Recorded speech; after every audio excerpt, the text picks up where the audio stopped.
This is Vader Reviews. We are honored that you would join us once again for another episode of Vader Draws. Today, we will learn how to draw manga. We will cover how to draw the head, facial proportions, hair, panel layouts, and finally, a completed manga page. But first things first, how to draw the head from the front view. We begin by drawing an upside-down egg shape, where the narrow end of the egg represents the chin. Place the ears on either side of the head, just where it begins to narrow. Lightly draw a line between these two ears. As you can see, this line is where the eyes will sit. Quite naturally, it is called the eye line. Beneath the eye line, indicate the nose with a small dashed line before we begin constructing the basic shapes which will form the eyes. It is important to build the eyes with general shapes before we add our final details. That way we can determine that everything is in the proper place before we spend hours perfecting the details of our drawing. Bearing down harder on your pen or pencil, we add the final details of the ears and the chin.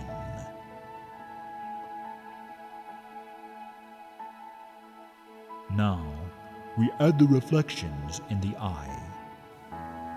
This will give life to the eyes of your drawing. And there you have it, a basic manga face. Moving right along, let's turn our attention to the side view of the head. We begin with the dome of the top of the head. To draw the nose and chin, think of it like a muzzle, the way they draw tails in Sonic the Hedgehog when he's standing from the side. After connecting the ear to the base of the chin and the neck to the base of the skull, we now have the general shape of the head. Note the sharp S-curve from the forehead to the tip of the nose. This unique stylization is one of the many things that give anime and manga its signature appearance. When drawn in profile, the iris is a much narrower oval. This lends an element of three-dimensionality to your drawing, as if the eye is tilted away from you, lending greater believability to your artwork.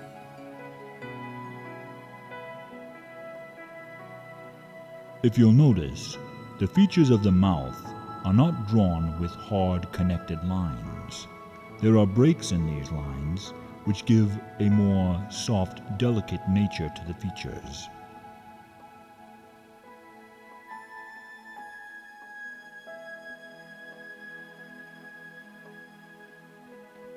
Once again, we add the glint and the pupil to the eye, and we have a completed manga face. Now let's discuss proportions. More specifically, where to put the eyes.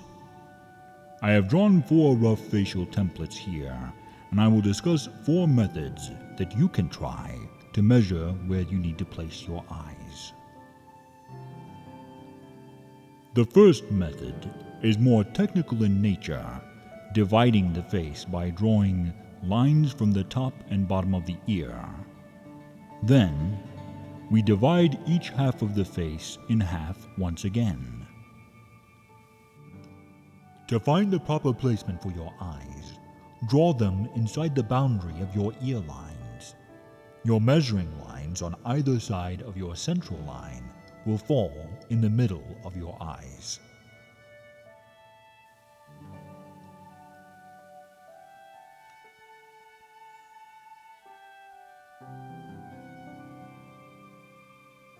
This method can also be useful when you're drawing the head at various perspectives.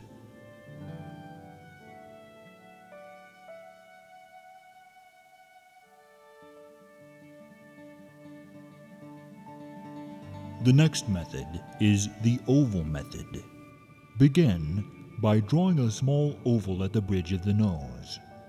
Then, connect two other ovals to each end. This will give you the proper spacing between the eyes. Draw a slight curve that follows the basic shape of the oval. Now that you have your eyebrows in place, you can begin adding the final details of the eye.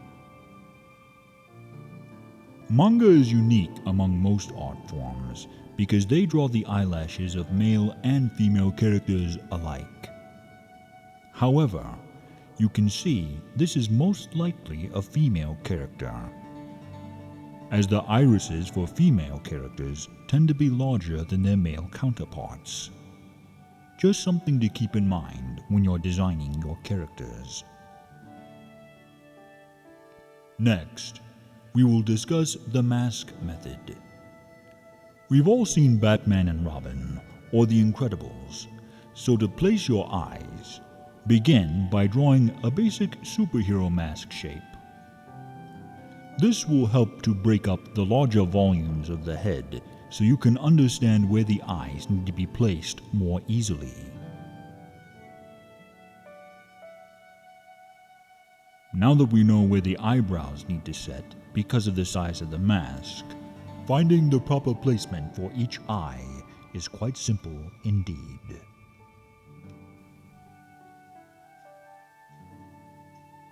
The eyes are the most expressive part of a manga character, so it is vital to get them correct. Never forget to give the glints in the eye. This eye shine is one of the signature aspects of the style, and without it, your drawing will look incomplete.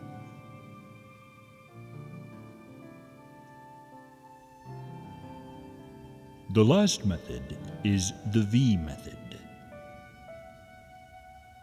Following the curve of the nose, draw a curved V shape that comes from the tip of the nose to each side of the face. You will end up with something that looks rather like an owl when you're complete. This will show you exactly where the eyes need to sit on the face. What I particularly like about this method myself is the fact that it not only properly measures where the eyes need to be, you know exactly where the eyebrows should be placed as well, because the eyebrows follow the curve exactly.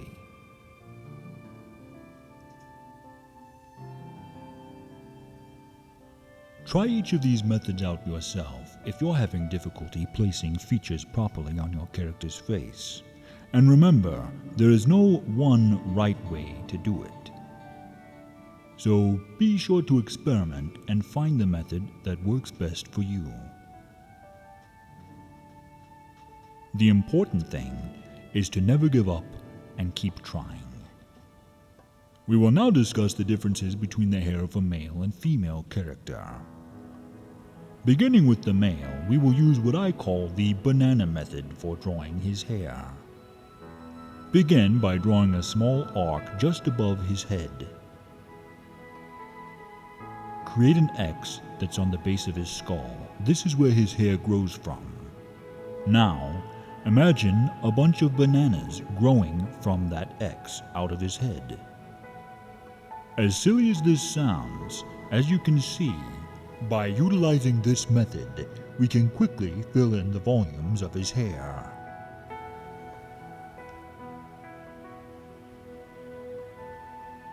Now, we can add final detail by breaking up each of these volumes with small curved dashed lines. The more time you put into this process, the more detailed his hair can be. It is important to keep your lines loose at this stage. You don't want his hair to look plastic or like a helmet.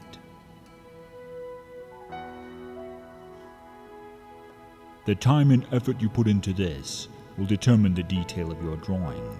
However, You could use these basic volumes if you're interested in drawing a more simplified style. Now that our hero has a full head of hair, let's move right along to his female counterpart and see if we can't whip up a nice simple hairdo for her as well. We begin by adding an arc above the top of her head, much higher than the male character. This will make her head look larger. In terms of character design, the larger the head, the more cute and delicate they will appear. Working from a simple M shape, this will become the basis for her bangs. Drawing 2 quick lines on either side of her face, this will indicate the general length of her hair. And from the large dome on top of her head, we follow that line down to the end of these bits of hair hanging down by her ears, and this will create a rough bell shape for her hair. Once again, using quick dashed lines, we break up these larger basic volumes to create the look of her hair. And as I said with our male character, it is important to keep these lines loose. As much as I love helmets, this needs to look like a hairstyle instead, so slight irregularities in your line work ought to be preferred. Unless, of course, you're working in animation where you want a simplified form you can reproduce easily. Having a slight jagged edge to the base of the hair will help with this irregularity.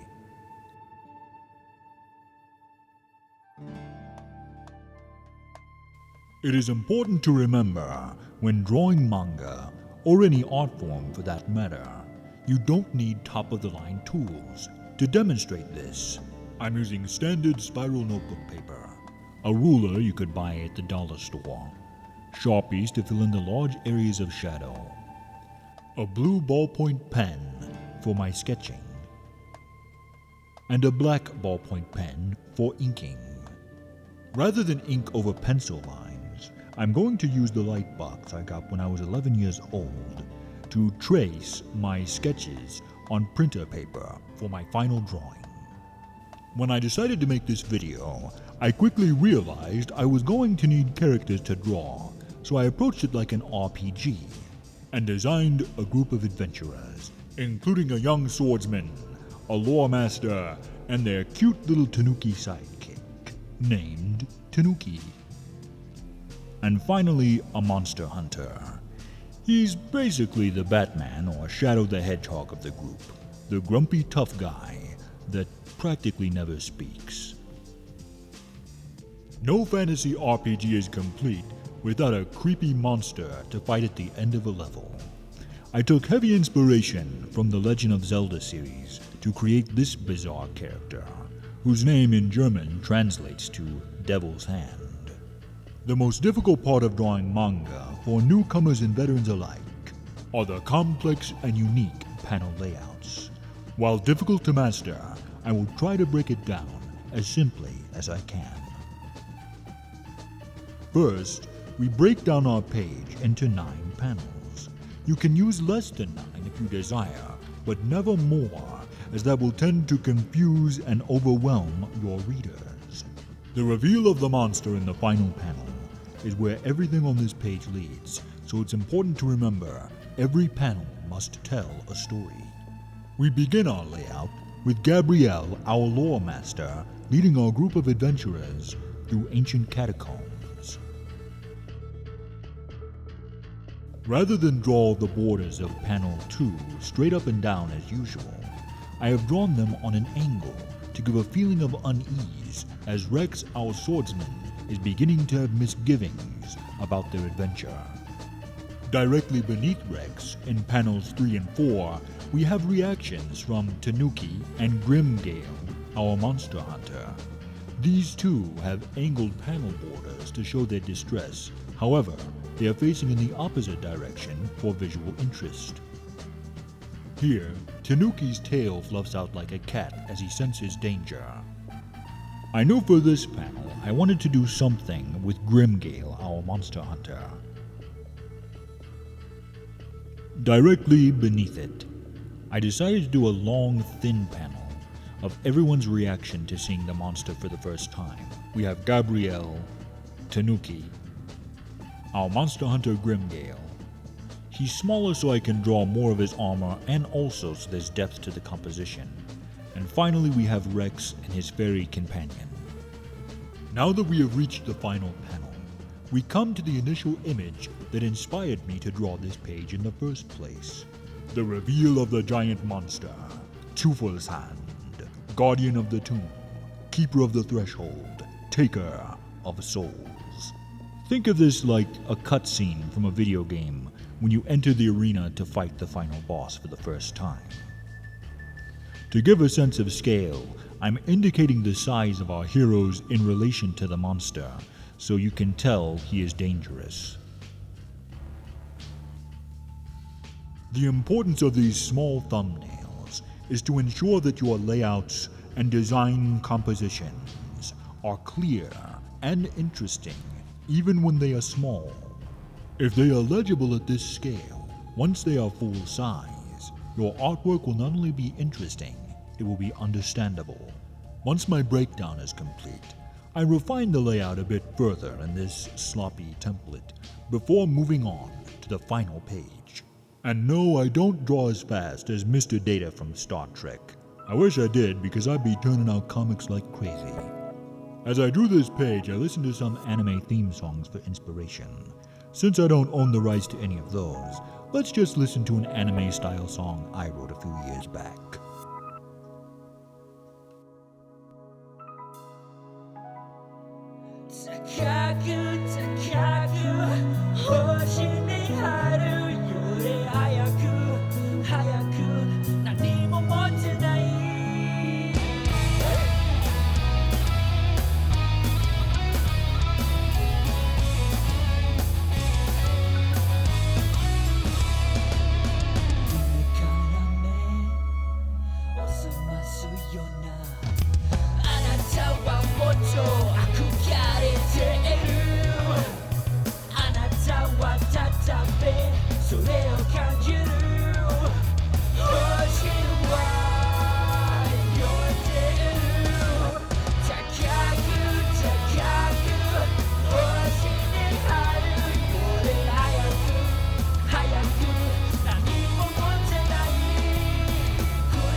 Now we move on to the inking process. I always begin by inking the lettering and panel borders first.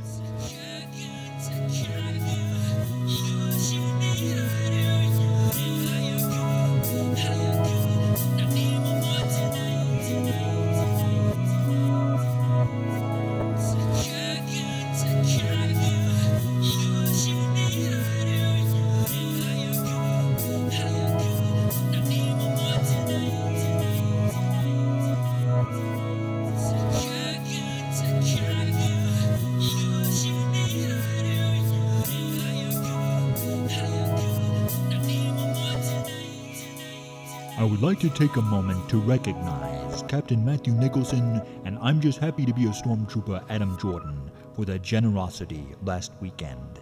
Their donations made this video possible. Thank you, my friends. You are a credit to the Empire.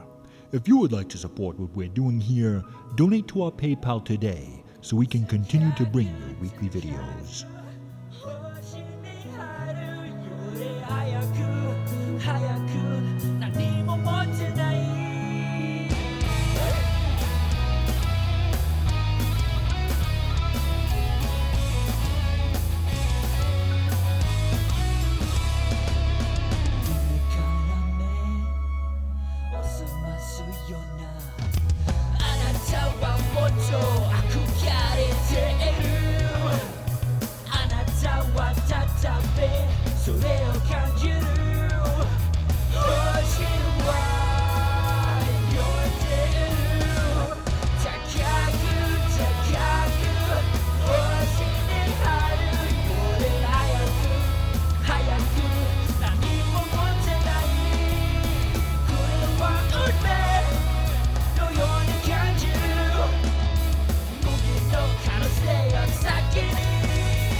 As much as I enjoyed inking all of the heroes, I think what I enjoyed the most was inking Kufl's hand, due to his unique and bizarre appearance.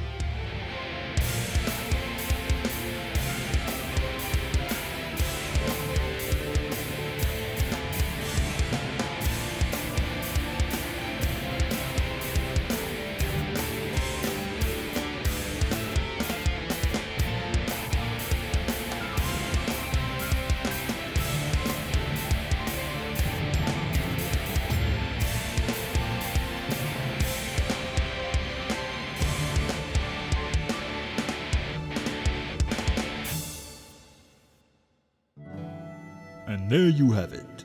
After nearly 3 hours of hard work, this manga page is finally complete. And as you can see, you don't need expensive pens or art paper to put out a good comic page. All you need is an imagination, determination, and a little hard work. I hope you enjoyed this video, and I hope it has inspired you to try to make some comics of your own. Everybody can draw with enough practice. If you're new to the channel, please subscribe today and hit that bell for notifications. I'll be posting this comic page on my Twitter, so follow me on Twitter at Vader Reviews. Thank you for watching.